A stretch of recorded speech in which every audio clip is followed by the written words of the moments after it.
성숙함 없이 살 수 없다. 성숙함 없이 살 수 없다. 라는 제목으로 함께 말씀을 묵상해 보겠습니다. 자, 아주 제가 오래전에 읽은 에세이인데요. 아주 너무 인상적이라서 지금도 기억합니다. 어떤 에세이냐면 교수님이신데요. 강의를 끝나고 오면 완전 지친답니다. 5시간, 6시간 강의하고 오면. 그래서 좀 쉬겠다는 생각으로 이제 집에 올라가는데요. 엘리베이터를 타고 딱 올라가서 딱 문을 열면 와이프가 나오는데요. 와이프 얼굴이 한마디로 우거지상이더랍니다. 근데 그게 매일 반복되니까 너무 짜증이 나더라는 거죠. 그래서 한번 화를 냈답니다. 남편이 밖에서 들어오면 환하게 웃어주지는 못할 망정 왜 이렇게 매일 인상 쓰고 있냐고, 제발 좀 그러지 좀 말라고 그랬더니 와이프가 뭐라 그러냐면, 내가 집에서 노는 줄 아냐고, 나도 나름 힘들다고, 힘드니까 힘든 표정이 나오지 나보고 어떡하라고. 그래가지고 크게 한번 싸웠답니다. 그래서 항상 집에 들어갈 때 불평이 가득했는데요. 하루는 엘리베이터 타고 딱 올라가는데 엘리베이터 안에 한국에 거울이 있잖아요. 우연히 그 거울 속에 있는 자기를 딱 봤더니 괴물이 한 명 들어앉아 있더래요. 그래서 자기가 깨달은 게, 혹시 아내가 내가 들어가는 그 얼굴 때문에 경직된 게 아닌가 싶어서 거울을 보면서 웃는 연습을 했대요. 이렇게 해서 이제 문을 딱 열어줄 때 웃으면서 여보 다녀왔어 그랬더니 와이프가 웃더래요. 그 에세이는 그렇게 끝납니다. 굉장히 인상적이었어요. 여러분, 성숙이란 다른 사람을 변화시키려는 노력을 내려놓고 나의 변화에 초점을 맞추는 거예요. 그게 성숙입니다. 그래서 성숙하면 성숙할수록 관계가 좋아지고요. 성숙하면 성숙할수록 내가 행복해져요. 왜냐하면 다른 사람을 변화시키기가 내가 변화되는 것보다 1000배 만배 힘들거든요. 내가 알람 켜놓고 일찍 일어나면 그냥 일찍 일어나지만 다른 사람을 일찍 일어나게 만드는 건요, 알람 켜놓고는 안 돼요. 때로는 물을 갖다 부어야 될지도 모릅니다.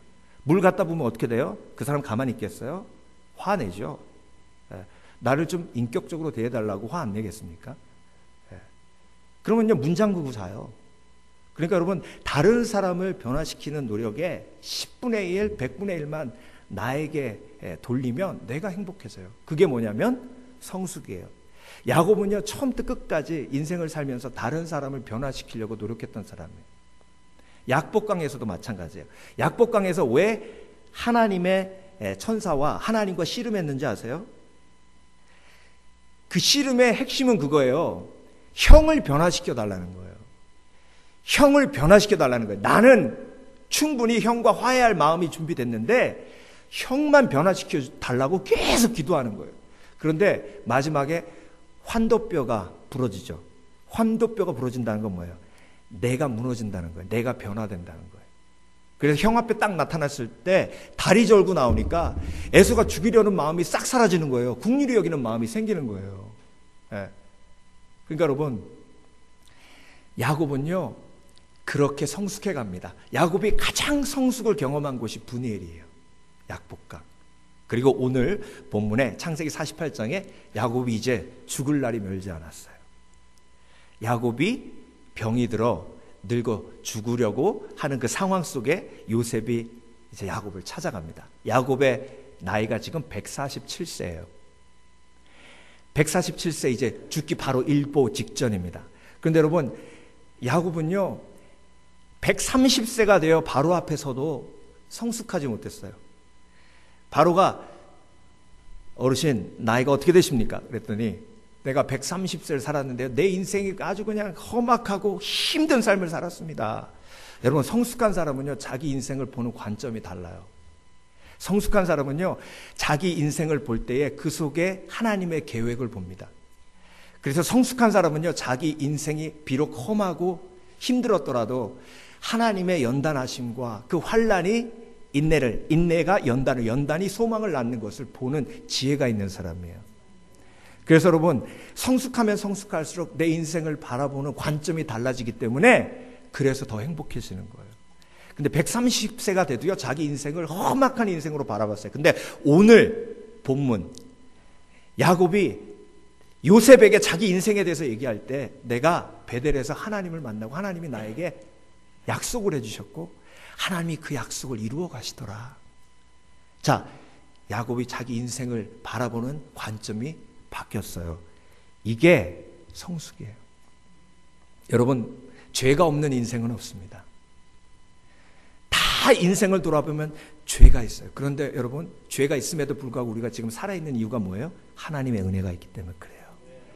그 하나님의 은혜를 볼 수 있는 눈이 성숙이에요.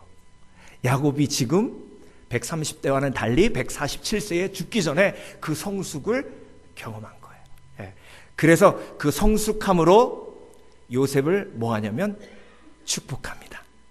그래서 여러분, 야곱이 성숙한 것처럼 우리가 성숙해 가면 축복하는 삶을 사는 거예요. 예. 그래서 오늘 본문을 통해서 야곱이 어떻게 변화되었고 어떤 성숙함이 그에게 있었기에 어떤 성숙의 열매가 맺혔는지 세 가지로 묵상하면요, 우리도 그런 열정을 갖기를 원합니다. 자, 여러분, 본문에 대해서 말씀을 드리기 전에 이 얘기는 꼭 짚고 넘어가고 싶어요. 한국말로 늙는다라는 말은요, 낡아간다라는 말을 쓰는 말이에요. 그러니까 신발이 낡아가면 언젠가는 버려야 되잖아요. 그러니까 한국말로 늙는다는 말은요, 별로 기분 좋은 말이 아니에요. 그런데 히브리어에 늙는다는 말은 자카드라는 말인데요, 자카드라는 말은 히브리어 원어의 뜻을 보면 첫 번째로 하나님과 가까이 가다, 이런 뜻이에요. 하나님께 가까이 가다. 두 번째로 성숙해 간다, 이런 뜻이에요. Getting mature. 그러니까 주 안으로 들어오면요, 늙어가는 것이 복임을 깨닫게 됩니다. 그리고 여러분, 인생의 목표가 돈을 더 벌고 그리고 더 많은 명성을 목적으로 하면 늙어가는 것이 솔로몬처럼 헛되니 모든 것이 헛된 것이 돼요. 그런데 사도 바울의 인생의 표대와 목표는 뭐였냐면 예수 그리스도를 닮아가는 성숙이었어요. 그러니까 사도 바울은 내 육체는 날로 새하나 내 속사람은 날로 뭐하도다? 새로워지는도다. 내 속사람은 새로워진다. 그게 무슨 뜻이에요? 성숙해 간다, 이런 뜻이에요. 그래서 여러분, 늙음의 축복은요, 나이 들어감의 축복은 성숙에 대한 열정이 없으면 그것이 더 이상 축복이 될 수 없습니다. 그래서 여러분, 그런 열정을 가지시는 지혜가 있으시길 주의 이름으로 축원합니다. 나는 나이가 더해가면서 더욱 예수님을 닮아가리라. 나는 나이가 더해가면서 더욱 사람들을 축복하는 사람이 되리라. 자, 여러분, 야곱은요, 축복하는 사람이 아니었어요. 축복을 빼앗는 사람이었어요. 장자의 축복을, 에서에게 흘러가는 장자의 축복을 팥죽 한 그릇으로 빼앗았고요. 그리고 아버지를 속이는 사기침으로 축복을 빼앗았습니다. 그리고 라반의 소유를 자기의 잔꾀로 빼앗으려고 했고요.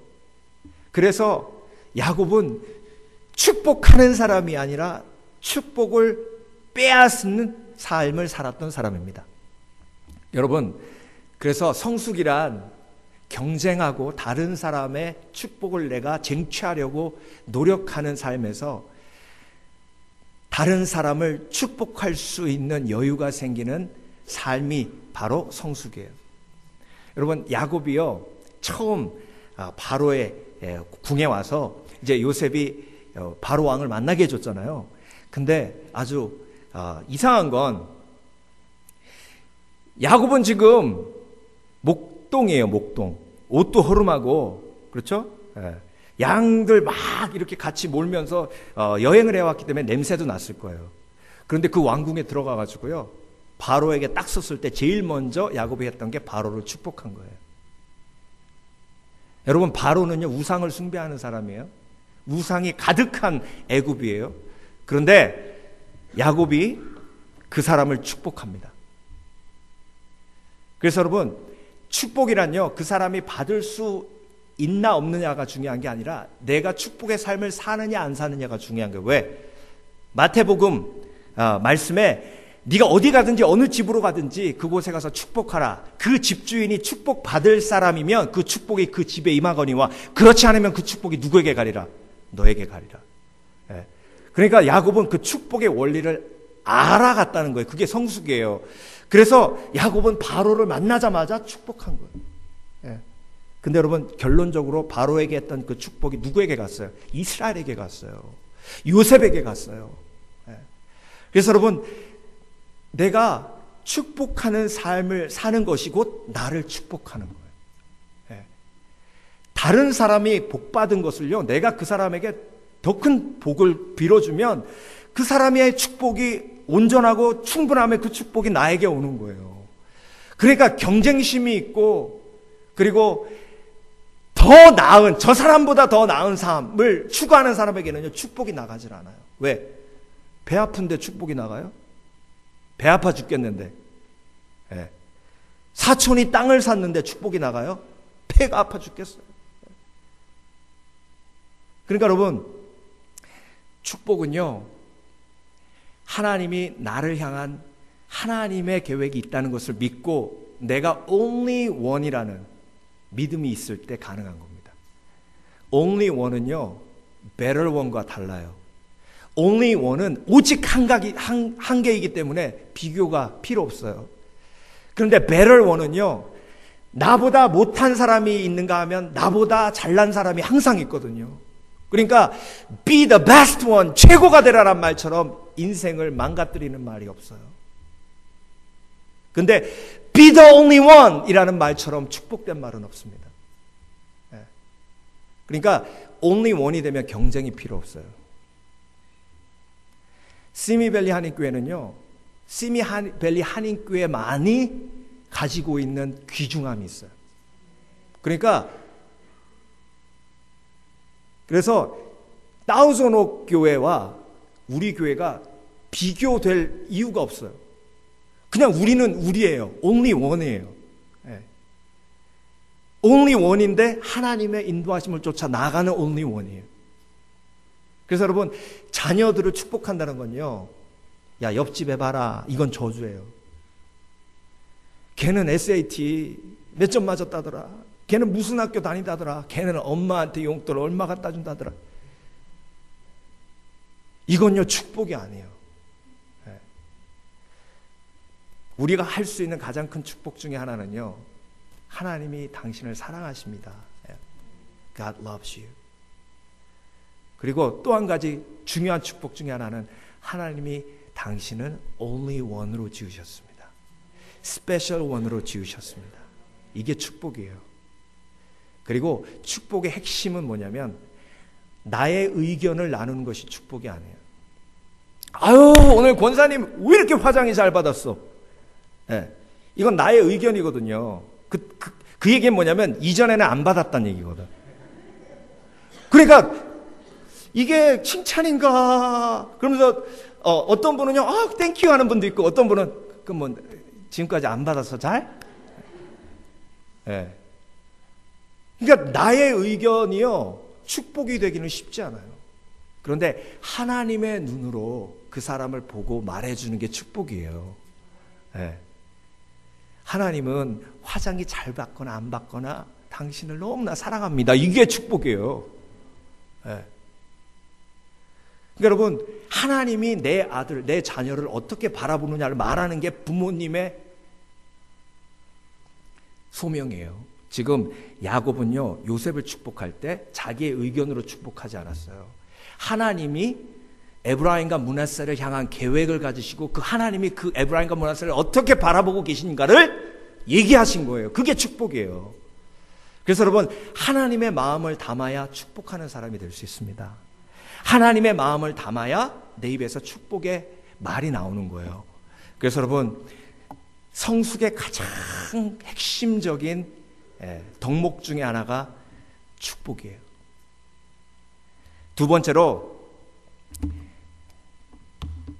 야곱을 성숙하게 하신 하나님이 상식을 뛰어넘는 삶으로의 성숙을 허락해 주셨어요. 상식을 뛰어넘는. 여러분, 야곱은요 굉장히 상식적인 사람이었어요. 상식적인 사람이었어요. 그래서 야곱이 이렇게 볼 때에 상식적으로 큰 형에게 장자권이 넘어갈 수밖에 없어요. 이건 상식이에요. 그러니까 상식적으로 속여가지고 그걸 빼앗은 거예요. 자, 그런데 여러분, 지금 야곱이요 에브라임과 므낫세를 축복하는데 아주 희한한 장면이 나와요. 그게 뭐냐면, 이제 요셉이 에브라임과 므낫세를 데리고 왔잖아요. 그러니까 야곱이 얘네들 누구야? 물어봐요. 아니 여러분, 요셉이 데리고 왔으면 당연히 아들들이죠, 그렇죠? 근데 얘네들 누구야? 물어봐요. 그러니까 요셉이 데리고 왔을 때 야곱은요 자기 생각하는 거예요. 자기 생각. 자기가 아버지 속였잖아요. 그러니까 얘네들이 확실히 에브라임과 므낫세인가 확실히 다시 한번 확인하는 거예요. 그러니까 요셉이 에브라임하고 므낫세라고 얘기를 합니다. 이제 확인 딱 끝난 다음에, 근데 성경을 보면 눈이 침침했고요. 지금 침상에도 제대로 앉을 수 없는 상황이에요. 근데 축복을 하는데 므낫세가 장자예요. 그럼 장자에게 오른손을 얻는 게 상식이에요. 그리고 차남에게 왼손을 얻는 게 상식이에요. 그런데 요셉이 가만히 보니까 에브라임한테 오른손이 가고 므낫세한테 왼손이 가는 거예요. 그래서 야곱이 이렇게 축복을 하니까 요셉이 이렇게 보면서, 아유, 우리 아버지 이제 정말 많이 힘이 약해지셨구나. 눈도 안 보이시고. 좀 전에 얘가 므낫세고 얘가 에브라임이라고 했는데 이게 또 헷갈리시는구나. 그래서 살짝 민망해 하실까봐 요셉이 손을 들어가지고 이렇게 옮기려고 손을 딱 잡았어요. 그랬더니 오늘 본문에 야곱이 뭐라 그럽니까? 아니야, 나 알고 있어. 이걸 2번 얘기해요. 알고 있어. 알고 하는 거야. 그러면서 어떤 축복이 나가냐면요, 둘 다 큰 민족을 이룰 텐데 작은 아들 에브라임이 장자의 축복을 받으며 더 큰 민족을 이룰 것이다. 자, 여러분, 지금 야곱이 왜 그랬을까요? 왜 그랬을까요?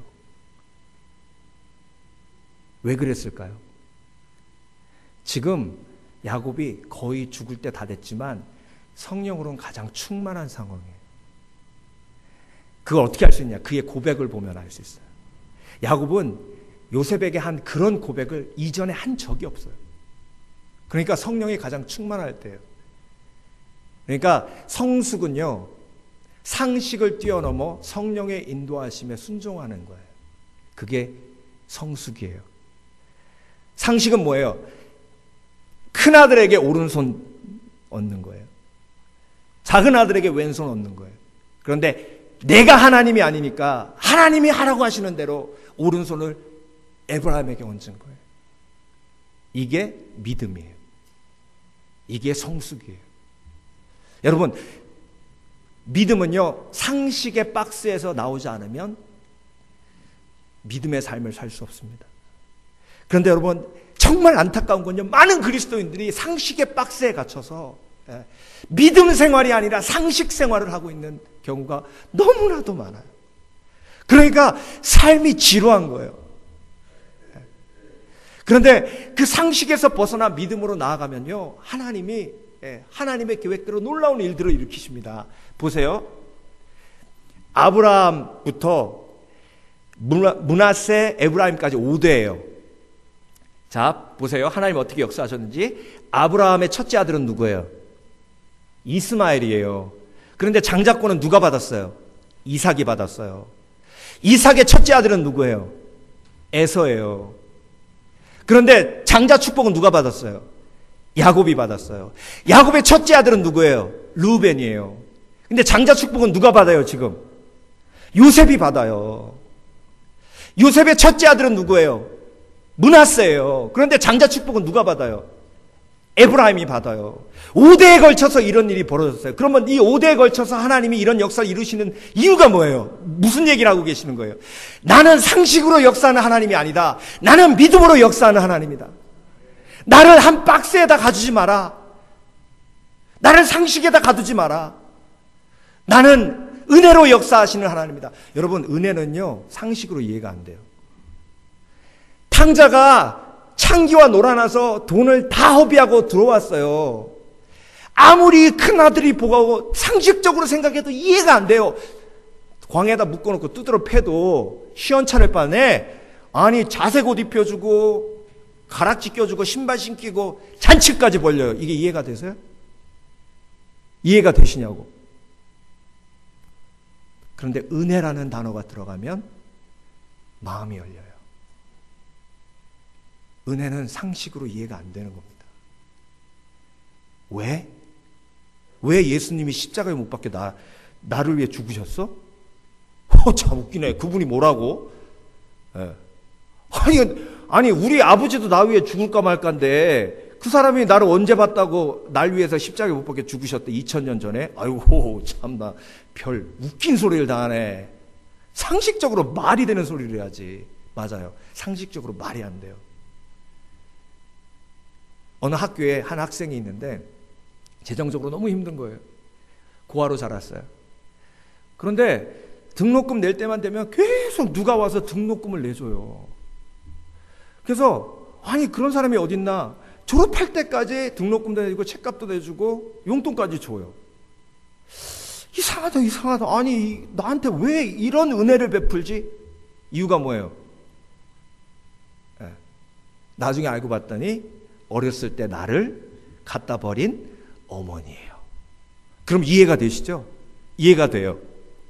그러니까 여러분, 예수님이 날 위해 죽으신 이유가 뭐야? 도대체 웃기네. 왜 죽으셔? 나중에 알고 봤더니 예수님이 나를 사랑하시는 거예요.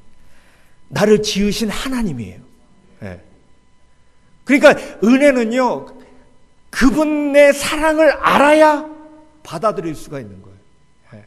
여러분, 상식을 뛰어넘는 하나님을 기대하는 지혜가 있으시길 주의 이름으로 축원합니다. 지적 동의는 믿음이 아니에요. 지적 동의는 그냥 지적 동의예요. 그런데 믿음이 있어야 상이 있는 겁니다. 하나님께 나오는 자는 그가 살아계신 것과 그것을 믿는 자들에게 상 주시는 이심을 믿어야 할지니라. 논리적으로 동의한 사람에게 아니에요. 여러분, 지적 동의는요, 아브라함한테 하나님께서 이렇게 얘기하시는 거예요. 아브라함, 네가 이삭을 바치는데 내 얘기 잘 들어봐라. 성경을 내가 써야 돼. 그래서 네가 이삭을 딱 이렇게 결박해가지고 그 제단 위에 딱 올라놓으면 내가 그만! 이렇게 할 거야. 그럼 네가 딱 멈춰. 그러면 그 옆에 보면 양이 있거든. 그러니까 결국은 이삭을 죽이는 건 아니야. 죽이는 척만 해. 알겠지? 이해가 돼? 하나님 그거군요. 이해되죠. 그러면 100번, 1000번도 합니다. 그런 건. 제가 연기에 좀 소질이 있거든요. 이게 믿음이에요. 이건 믿음이 아니에요. 지적 동의예요. 그래서 여러분, 하나님은요, 상식으로 역사하지 않으십니다. 다윗을 택하신 하나님은 상식을 뛰어넘으신 하나님이에요. 다윗이 막내였죠? 사울을 택하신 하나님, 교회를 핍박하는 사울을 택하셨어요. 그리고 그때 스데반을 핍박할 때 흩어진 그 그리스도인들이 모여있는 안디옥 교회에 나중에 바나바와 공동 목회를 시키세요. 이게 상식으로 가능한 일입니까? 유다를 택하신 하나님, 며느리 통해서 아들을 낳은 그 유다를 택하셔서 예수 그리스도를 이 땅에 하신 하나님, 기생 라합이 예수 그리스도의 족보에 들어가게 하신 하나님, 이게 하나님의 역사예요. 아무리 상식적으로 보아도 내 속에는 요만큼의 의가 없어요. 그리스도인이 될 수 있는 의도 없고, 제가 제 삶을 보아도 제 속에는 목사가 될 수 있는 의가 요만큼도 없어요. 그런데 왜 하나님이 저를 목사로 세우시나? 은혜예요. 그것이 상식을 뛰어넘는 하나님의 사랑입니다. 그것을 깨닫는 것이 성숙이에요. 그래서 성숙한 사람은 상식을 뛰어넘는 희생의 삶이 있습니다. 성숙한 사람은 그래서 히브리서 5장 13절에서 14절까지 말씀하시는 이런 삶을 삽니다. 젖을 먹는 자는 아직 어린 아이이기 때문에 옳은 말씀에 대해서 알지 못합니다. 단단한 음식은 어른을 위한 것입니다. 그들은 훈련을 통해 선과 악을 구별할 줄 압니다. 선과 악을 판단하는 게 아니에요. 구별하는 거예요. 어떤 게 선인지, 어떤 게 좋은 열매를 맺게 하는 길로 가는 것인지. 그래서 여러분, 내가 성숙하면요, 우리 가정이 절대로 잘못된 길로 가지 않습니다. 성숙하기에 분별력이 있는 거예요. 성숙한 사람은요, 잘못된 길로 가는 사람을 바른 길로 인도할 수 있는 분별력이 있어요. 이 분별력을 사모하는 그리스도인 되시길 주의 이름으로 축원합니다. 어머니가 이 분별력이 있으면요, 자녀는 절대로 잘못된 길로 가지 않습니다.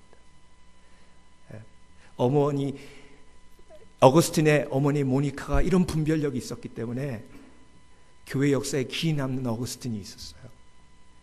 그래서 여러분, 오늘도 상식을 뛰어넘는 삶의 성숙을 사모하시는 지혜로운 저와 여러분 되시길 주의 이름으로 축원합니다. 세 번째, 야곱은 믿음으로 선포하는 성숙을 가지게 됩니다.